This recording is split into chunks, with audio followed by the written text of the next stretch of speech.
Thanks for joining me. This is Danny, and welcome back to my Thaumcraft 5 series. Today is going to be all about warp and related nastiness. We are going to play around with warp. We're going to try to get warp on our player, and we're going to kind of explore the different nastiness of warp, and also some of the cool things about warp and why we might want it. But before we do that, there's one little thing I want to do way off in this direction. Before we start getting into warp, and that is I want to go into the end. Well, that's annoying. I want to go into the end and take down the Ender Dragon because I guess for a couple reasons. One, I'd kind of like to see what we can do with our magical arsenal to see how well we stand up against the Ender Dragon. And two, I want XP. I want a good source of XP, and the end is a good source of XP because there's always Endermen everywhere, and of course when we kill the Ender Dragon we're going to get a ton of XP, because that's been a problem. XP has been a big problem for me whenever I want something. As you can see, I have none right now because I just used it to repair my axe. We're going to be pretty much using our bow for this whole fight. Oh, you know what? I would have really liked to upgrade that, but whatever, it should be fine. We are doing something like 16, 17, 18, somewhere around there damage with this bow to mobs. If we use earth arrows, we're going to more than double that. I think it was something like 39. So we might just do that. What else might we want? Fire arrows. I don't know that fire arrows will really do much. But as far as our wand foci, the Ender Dragon seems to be immune to the shock focus. That doesn't really do anything. I'm sure that the fire would probably do something, but I haven't upgraded that at all, so it's not really going to do all that much damage at this point. Yeah, frost, I don't know. So we're just going to do the bow. I think this bow is going to do pretty well against the Ender Dragon, especially with earth arrows, although we only have 11 of them. I probably should have made more, but we have infinity on this bow, and with the Thaumcraft arrows, with the elemental arrows, or whatever they're called. No, they're not, that's not what they're called. Primal arrows. With the primal arrows, infinity doesn't exactly work. It just has a 1 in 3 chance of working. So that means we're probably going to get about 50% more use out of these arrows than that. So we might get, oh boy. Oh boy, it's a good thing I can fly, because this would really suck. Otherwise, I don't know. Whoa, you're right there. Okay. I don't know how long our harness is going to last here in the end. I have actually had a harness run out on me before in the end, so we'll see how this goes. Oh, I do not want to be using... I don't want to be using my elemental arrows, or my primal arrows, for those, because that would be kind of a waste. So let's put those away. Okay, so we're off to a rough start here, but it's okay. It's just the Ender Dragon, we'll be fine. In fact, whoa, I'm gonna kill myself before the Ender Dragon kills me. Whoops.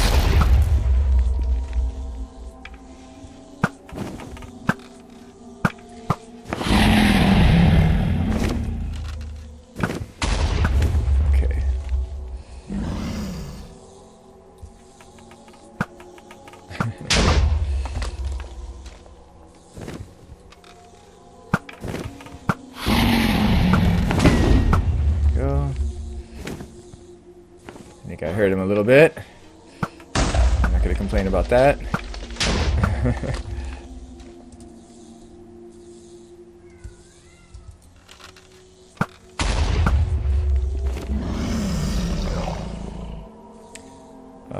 I think oh, one left.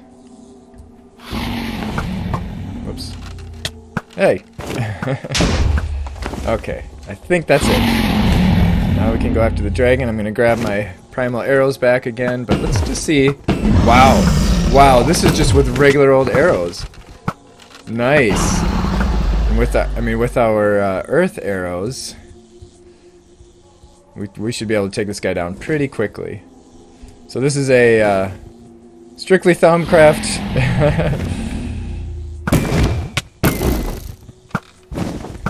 Oh, I just used them all up. Oh well.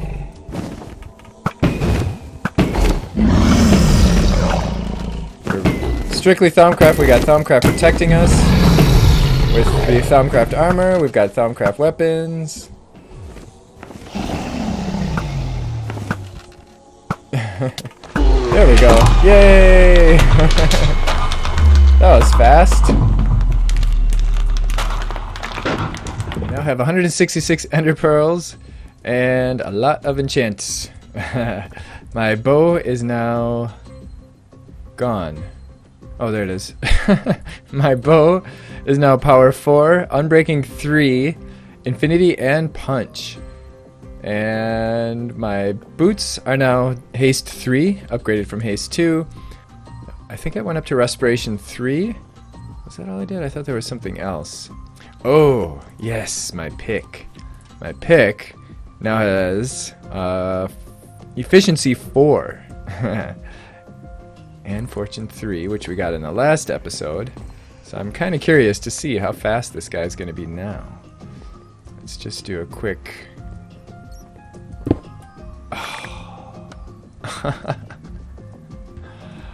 Oh man, that is nice.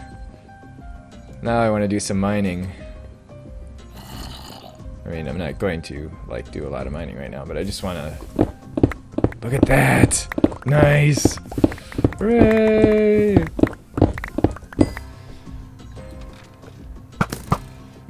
Whoops. 9.5 hearts.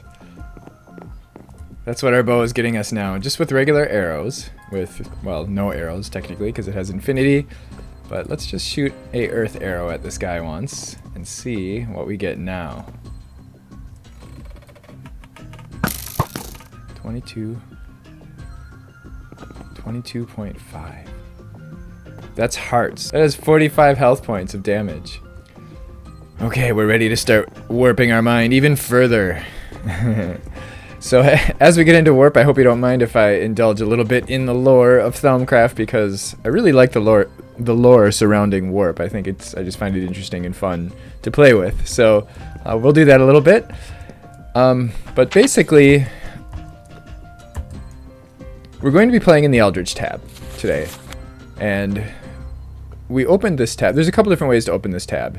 Well, as far as I know, there are 2 different ways to open this tab. One is just through the accumulation of warp. So as your player becomes more warped, when you reach a certain point, you open the Eldritch tab. There's another way to do it, and that is with the Crimson Rites book, which is a rare drop from the Crimson Cultist. And you basically just take it and you right-click on it. And when you do, you're going to get this thing that says, hey, you've gained research and blah, blah, blah. And then the Eldritch tab opens up, and you get the Eldridge Epiphany, as well as the Crimson Cult, a cautionary tale. So then and then these are open to research now. It has suddenly become clear to you, where others see chaos, you occasionally catch a glimpse of a pattern, a very strange and disturbing pattern. Something stirs in the darkest corners of the universe. You have tried to explain it to others, but receive only strange looks in return. No matter, you will show them someday. You will show them all. So that's our first epiphany. And then we get this thing about the Crimson Cult. So much of this book is written, and this is about this book that we right-clicked on. So we opened it, we read it, and this is what was revealed to us. Much of the book is written in a spidery and unintelligible script, but what you do understand offers some strange insights into the goals of the Crimson Cult. So these are the guys standing around the obelisk doing their chanting, the ones that we harassed the other day, I think 2 episodes ago. Their origins are shrouded in mystery, but it seems their goal is the perfection of a ritual they refer to as Apparatus Oculus. I'm probably pronouncing that incorrectly, but, you know, there it is. Opening the eye is what that means. Apparatus Oculus. What it does is unclear, but you doubt it is anything good. Interestingly enough, you think thaumaturgy might offer the missing pieces they have so long sought. Obviously, only a madman would pursue this line of study. Well, yes, we are pretty mad, and we are going to find out. So the first thing that we're going to want to do, now that we've opened this tab, is we're going to find out just how freaking mad we are, and that we can do by getting this sanity checker. And while I'm at it, I'm just going to do all this research right away.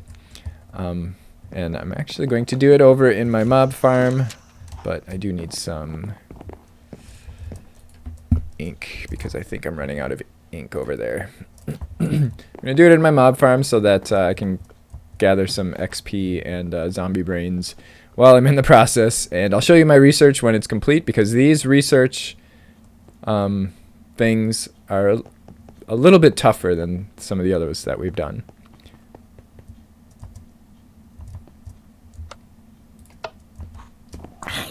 This was the easy one. This is the sanity checker, and it was just this one has vacuous in it, so we did vacuous, which is air and perdidio, and then we have air, and then census also has air, and cognitio has ignis, and ignis and air make lux.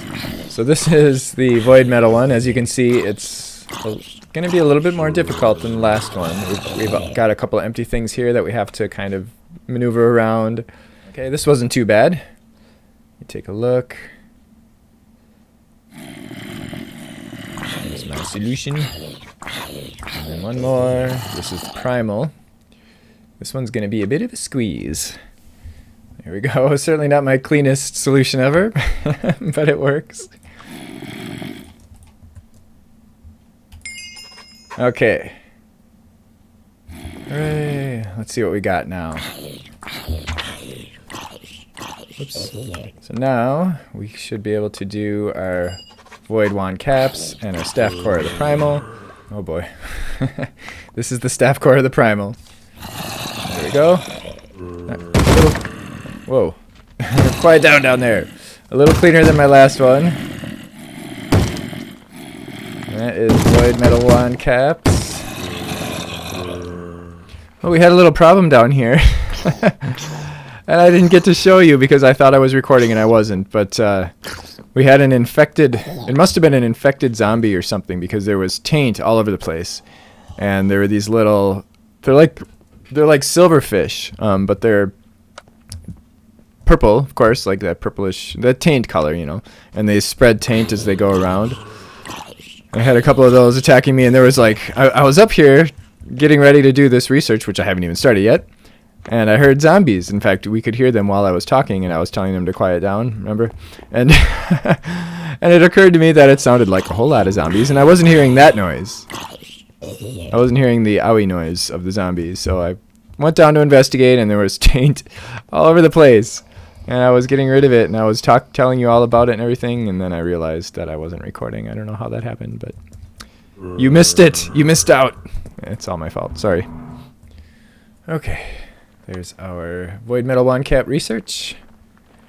I kept getting freebies of these guys, of our potentia, so I used a lot of those. And let's see. Now what do we have?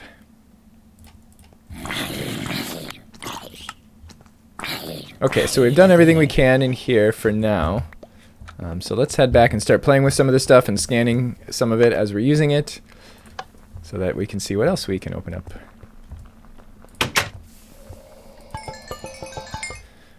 Alright, soon we will find out just how insane we are.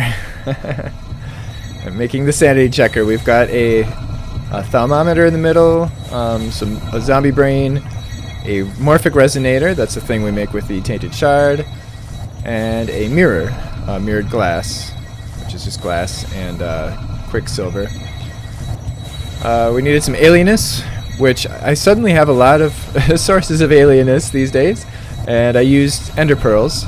Each ender pearl has 4 alienness. Census I got from our seeds, our cocoa beans, and then cognitio I got from paper.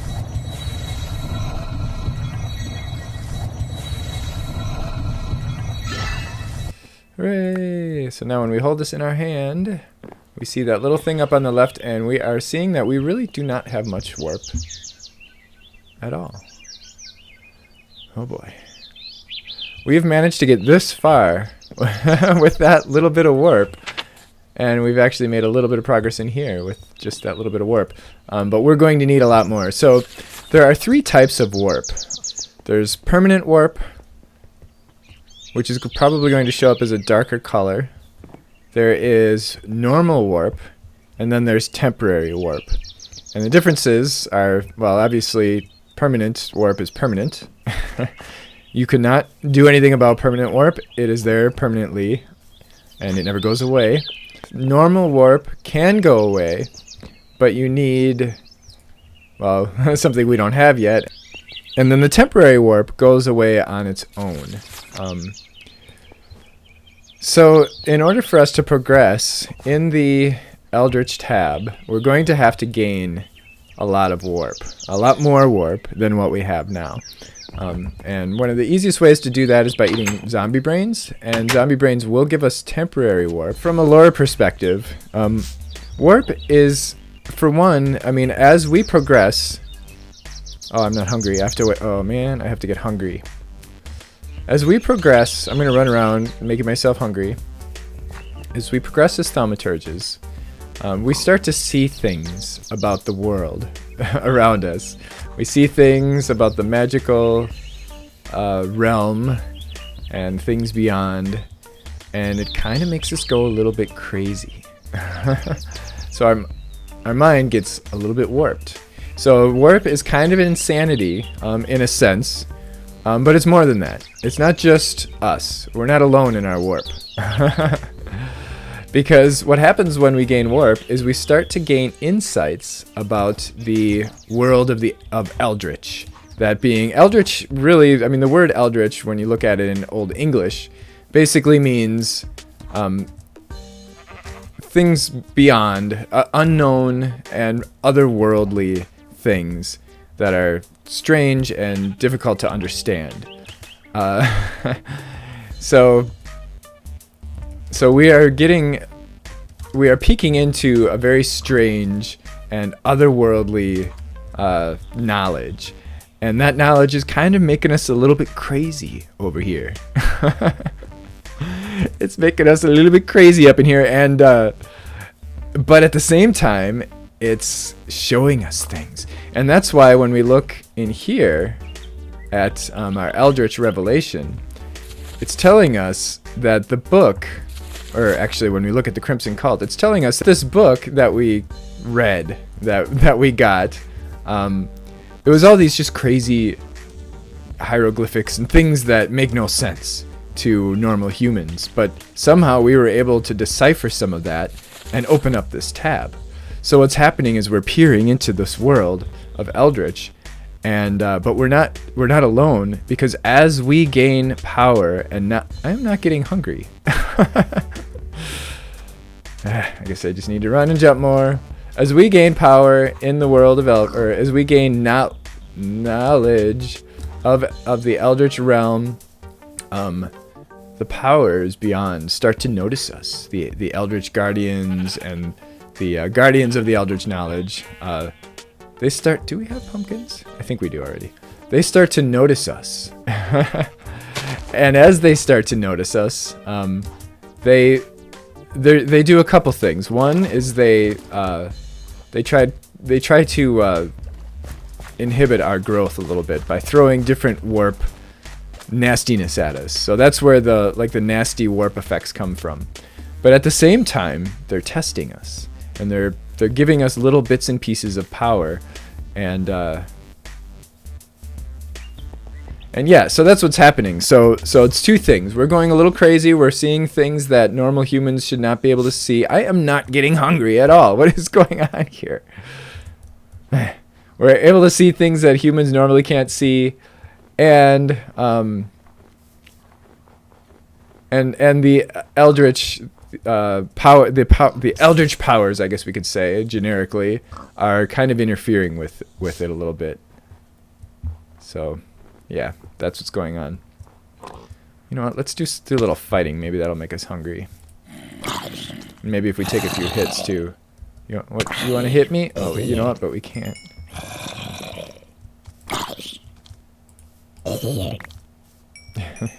Thanks for the carrot. I don't eat though, because I never get hungry. Ooh, speaking of Eldritch Guardians. Oh, this will make us hungry. Let's play around with this guy.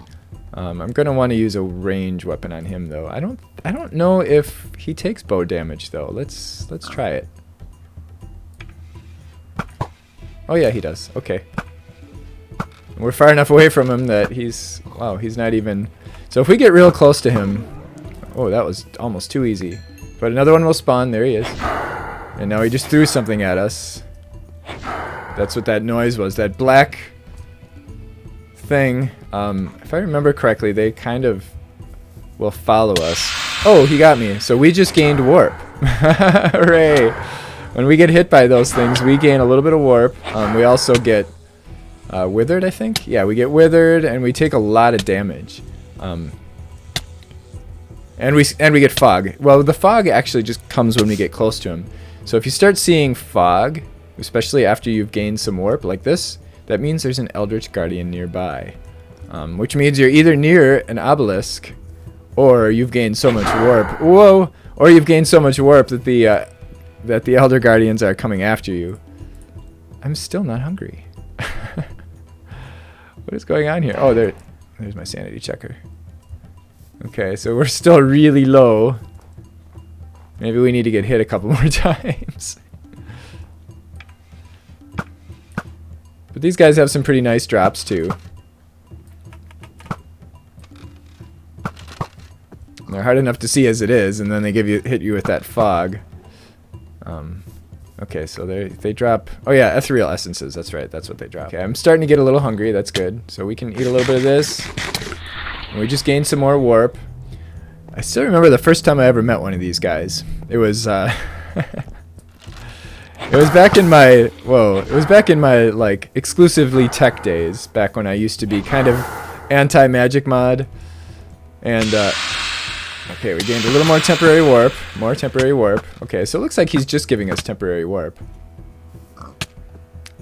Yeah, it was back before my days of getting into magical mods at all. And what do I got here? Oh, I got Wither. And I had just made a flux-infused bow. And I was so excited about this bow because I could one-hit mobs like these, like zombies. And I was all excited about that. And I was just running around killing stuff. And I ran up to this guy. And I was like, haha, and I went like this. And, except it didn't quite end that way. He, did that, hit me twice, and I was dead. I didn't even get a shot in. It was pretty pathetic. I was like the hapless muggle that's just kind of stumbled upon a magical creature, and I was like, ooh, check this out, and then he killed me. Yeah, I'll kill you too. Ah. Ooh, ooh, ooh. He dropped an Eldritch Eye. My regen just kicked in. Because my runic shielding was breached. Ah.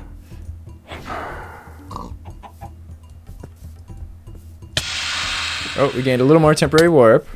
Nice. So I'm just, you know what? I'm just gonna hang around here for a while because this seems like a really good place for me to get warped, and to get hungry. I'm gonna see if I can get him with this thing. Oh boy, the sword does more. I mean the. Ooh, we got another one. We got another Eldritch Eye. Nice.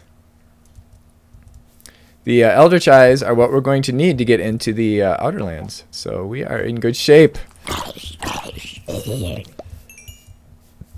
And normally we would craft them. But we haven't researched it yet. Knowledge of Spiritus. Is there anything else new? Oh, let's scan this. Can we scan that? Nope. Anything else new? Alienus? No, we've definitely scanned things with alienus, like ender pearls. Nope. I'd like to scan him. Can we scan him? We can! Yay! We just gained something that could aid in future research. And we gained... Oh, did we gain warp too? Oh. Oh, he gave us some normal warp too, it looks like. Mostly he's mostly giving us temporary warp, but every once in a while we get normal warp from him. There we go. 2 shots with the earth arrows. By the way, on an unrelated note, I did manage to get a mage peck over here. Grumpy mage. I was actually in the process, remember I had that mage way over there. It was really far away. I was in the process of trying to tunnel over here so that I could easily get him over here. And when I popped out from under my little Bugs Bunny tunnel that I was traveling through, I saw this guy just hanging out over here. He was just over here, so I brought him in. And now we have one of each kind of peck to trade with. Actually, do I have anything to trade with while I'm here? Nope. So besides harassing Eldritch Guardians and eating zombie flesh, there are other ways to get warp, of course. One of them, of course, is... In fact, I'm a little surprised that we have so little warp, because we have researched a lot of warpable stuff. So when you do research, you get a little bit of warp from each forbidden knowledge thing that you research, and you get 50% of it is permanent warp and 50% of it is normal warp. And normal warp, by the way, normally, wow, we gained 1 normal warp in this whole process. All the rest were temporary. Oh, there's a taint tendril that dissolved before that you missed out on. I lost my train of thought. Oh yes, now regular warp will stick around basically forever until we do some kind of cleansing activity, which we can't do until we get enough warp to open up the cleansing stuff. I think it's over here somewhere. So we still have to get more warp, and we haven't even started getting any warping events yet. So we still have a long ways to go. Also, if we craft any forbidden knowledge items, we get a certain amount of warp as well. And I think for the crafting process, like when we did our node attraction, our node magnet rather, we did get a little bit of regular warp and a little bit of temporary warp, I think it is, for when you craft things. So one way to get a whole bunch of warp, if you want a bunch of warp, is just to craft, like you could set up some kind of auto crafting thing where you're just crafting a whole bunch of forbidden stuff. In Thaumcraft 4 it was pretty easy with the flesh golems, because you could just dump a bunch of flesh blocks or whatever it was in your thaumatorium to make flesh golems. We could make some of this stuff, actually. We have liquid death. You know what, let's play with some liquid death today. Why not? Liquid death. The liquid is so dangerously toxic that virtually nothing can prevent it from dissolving flesh, bone, and even harder substances. Nothing alive that can even displays a semblance of life can survive it. Apart from obvious practical applications, this vile substance has another interesting property. Any essentia is a dissolved creature possessed form into crystals that can be harvested. I will leave it to the reader's imagination what uses those crystals can be put to. Liquid death. So we need Mortuus, Perdidio, and Vitreous. I don't think we have Mortuus. Oh, we do. Just a tiny itty bitty little bit. Okay. So we're going to need a little more. And this... What do we get Mortuus from? Bones. Yeah, bones. Which also gives us life. It's life and death. Which I guess kind of makes sense, right? We're almost there. There we go. Liquid death. Okay. Let's go play around with this. So between now and the next episode, I am going to continue accumulating warp. And I'm actually going to record some clips of warp events so that I'll have a kind of a little montage of warp events for you in the next episode. So you can see all the nasty, scary things that are going to be happening to me. And hopefully by the end of the next episode... Liquid death. Let's see if we can get our spider in there. Hopefully by the end of the next episode, we will have gotten our Eldritch revelation, and we will be ready to head into the Outer Lands. So I hope you join me for that. And I hope you did enjoy this. If you did, please don't forget to click the like button. If you have any questions, comments, or whatever, feel free to leave them in the comment section below. And thanks for watching.